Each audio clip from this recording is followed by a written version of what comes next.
for good grades. I wish I was better at relationships. I wish I was an artist. I wish I had a better relationship with my wife. I wish for a life full of happiness.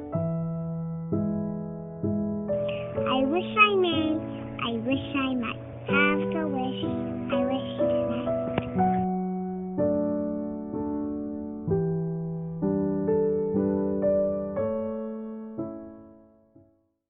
Hi there. Happy Monday. Happy Halloween.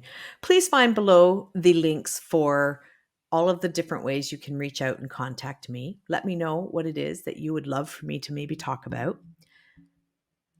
One of the links is for my energy guide. And what you get with that is a booklet that will lead you through some points that might help you take a peek at your life and decide where you would like to see improvement, and or maybe that it's just as perfect as you hope it is and want it to be. When you download the booklet, you will receive 4 emails that explain a little bit about life coaching, and at the end of it, an invitation to purchase a video that would help you complete the booklet if you find starting and finishing something like that a little difficult. And that also will give you a feeling of what it's like to be working with a life coach. I have been struggling with today's podcast.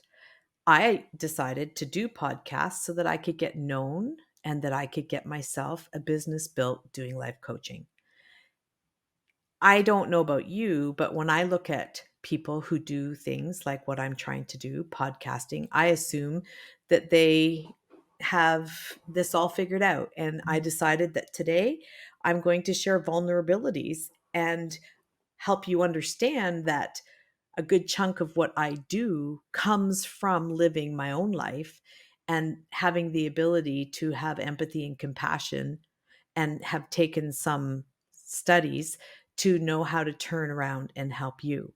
So on the weekend, we had probably 20 people here on and off over the weekend. Some of those people, all of those people were friends and family. Some of those people my children have grown up with, and some of them live an hour or more away, don't have vehicles, wanted to come, found it difficult to get here.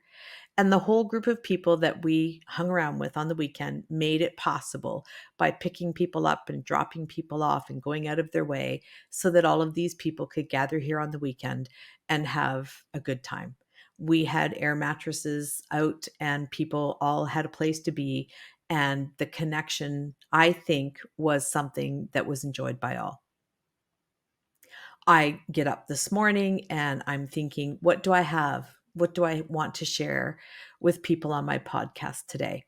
And I thought it's time to show my own vulnerability. It's difficult sometimes to decide what I could impart to people that would make a difference or matter. This is my 4th attempt at a recording this morning because I haven't been happy with how I portrayed anything that I was thinking. One of the things I'm working on is losing weight. Weight is something that I have worked on all my life from the time I was in grade 12. I am a part of a culture called the diet culture. And for those people who know what it's like to constantly worry about what you put in your mouth and have been put on diets when we were younger, because that was something that became a part of culture when I was 12 and 13 years old. And when I look back at those pictures and see that nothing about what I look like was an issue, it was media, it was other people showing fear that we would become heavy and we should be careful. I don't fully understand why that was such a big issue, but it was. And I have joined a group that is online and is trying to debunk the diet culture. And so I have discovered something interesting around that. I, since May, have lost 27 pounds. I have not had, other than my family, my close immediate family, I have not had one person say, "You look like you've lost weight." And it's been challenging for my brain because I'm thinking to myself, why are you doing this? For your health? For compliments from other people? What's the issue for you? I have said to my family, I think partially why people haven't noticed is because I dressed carefully to hide my weight. And now that I can dress typically, people aren't aware that I was hiding it. And so they're not even noticing. The reason I bring it up is that I want for myself to start to learn to not view my life through the eyes of other people. I know when I'm heavy, I know that I need to lose weight for my health, and that is what I'm doing. And so, this group I belong to, we can go in and we can message each other. And I put a message up there this morning saying, hey, I just have lost another 5 pounds, and it has taken me a little while to do that. I think about 2 months or 3 maybe. And when I average out what I've lost, it is 4 pounds a month since May, which is decent. As you know, if you're on Facebook at all, people can comment on what you comment on. And someone put a comment up, and I thought the comment was, it is not a diet, it is listening. And I thought, well, that's really good. That's really cool. And then I looked up and realized she was repeating something I had written. And I was just pouring out from my heart how I was feeling. And she saw that line and thought, that's it. It's not a diet, it's listening. And I hadn't even realized that it was my words that she was sharing in her comment. And it made me think that I need to practice what I preach. I need to look inside and find my own self-worth. And I need to understand that when I feel discouraged, so are other people. And at this point in time, I think there are something like 20 comments on that post. And I put that post up about 15 minutes ago. And most of the comments are, thank you so much. I needed that encouragement today. And so, as I try to do this podcast and try to have meaningful words to say so people can understand that I can help you, because my job is to source out the topics and the conversations that might give you an opportunity to think differently for your own self. And I have to do that for myself too. And so I wanted to share a little bit about our self-worth because I spent time on the weekend with a lot of different people. And we had many discussions, and the human condition is frail. We always are wondering if we are doing our best, if we can get help from others, if we can help others. And I thought to myself, we need to have more compassion. We need to have more ability to understand that all that is required of us today is to do our best. And our best is going to be different depending on who we are. And so, how can I help people understand that? And the way I can do that is to be vulnerable enough to share, like I did, my misgivings, my things that I struggle with. And so I did a little bit of looking up about ego, because that is something that I have been learning a little bit about. And the definition about ego is it's one of three divisions of the psyche in psychoanalytic theory that serves as the organized conscious mediator between the person and reality, especially by functioning both in the perception of and adaptation to reality. So reality is the current moment. Reality is what's happening right now. This is real. I'm talking with you. I'm struggling to know how to do a podcast. I have all of the comments from people in my head that had things to say about my podcasts, good or otherwise. And every time I sit in front of this camera, my reality is wondering what is going to be perceived about what I say, and how can I convince people that I am someone who can be of a help or a source to you. I then post and I look at my views, and there aren't very many right now because I am starting, and everyone has to believe that if you work at something long enough, results will come. And so if I think about reality for people, I saw young parents this weekend. I spoke to my own son who has a child and one on the way, and I hear the work that they're putting in. And I remember feeling sometimes actually bone weary. The work that is involved in becoming my own self when we're young, and developing another human being, and what I need to do for my job. And it's a lot of work. There was a comment made on the weekend that my best day and your best day are not going to be the same.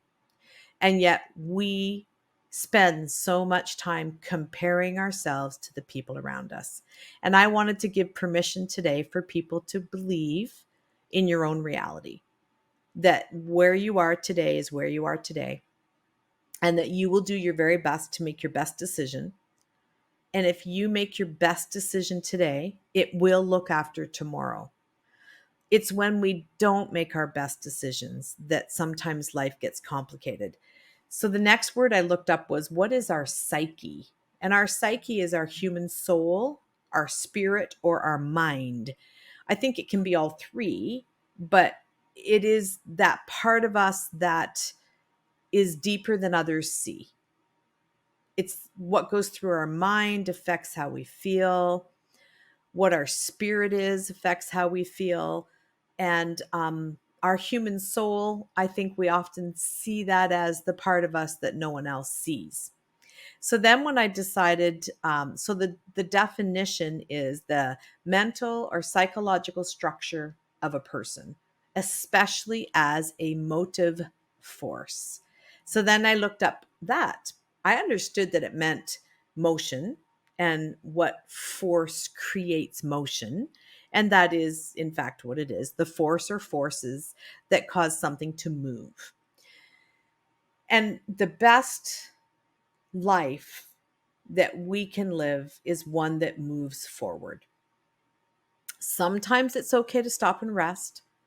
Sometimes we get stuck, but we need to learn how to unstick ourselves so that we can keep moving forward. I've been doing some study around trauma, and one of the things about trauma is that its lasting effects sometimes are because of the story that we tell ourselves about the trauma. And that led me to thinking about stories and our stories. So, a story, a definition, is something that has a beginning, a middle, and an end. And our lives will be our story, and it won't be finished, of course, until our time here on earth ends. And so, our life is made up of multiple little stories, multiple beginnings, middles, and endings. So, young parents need our support. They need our compassion. They need us not disdainfully judging, but helping. And when we think about ego and parenting, we want to remember that human beings will move forward when they can.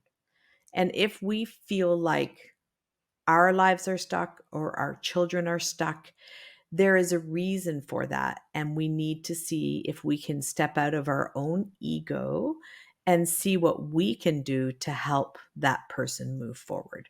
So when I think about the weekend and the efforts that people made to bring food and to pick people up and drop people off so that we could all be together, I saw that as a metaphor of life in general. What can we do today for ourselves? And in the process of doing for ourselves, how are we being compassionate and how are we helping someone else? So if we find ourselves easily irritated, what could we take a look at that would bring compassion to that? And if we find ourselves stuck, what could we do to maybe get one step out of our stuckness? And so I want to make some suggestions that we need to stop comparing ourselves to others.